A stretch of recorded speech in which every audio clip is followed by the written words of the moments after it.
how to turn on or turn off call on other devices on Samsung Galaxy S26 Ultra.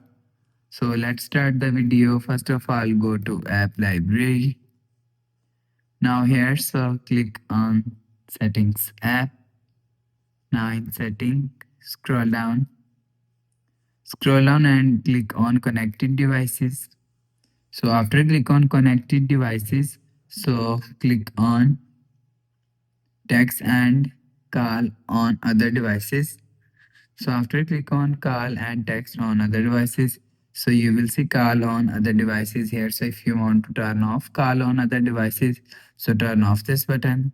So after turn off this button, you will see call on other devices is turn off. So if you want to turn on call on other devices, so turn on this button.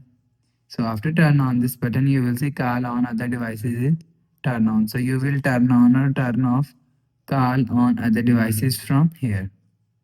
So after the process, go back to home screen, refresh phone. So that's how you can turn on or turn off call on other devices on Samsung Galaxy S26 Ultra.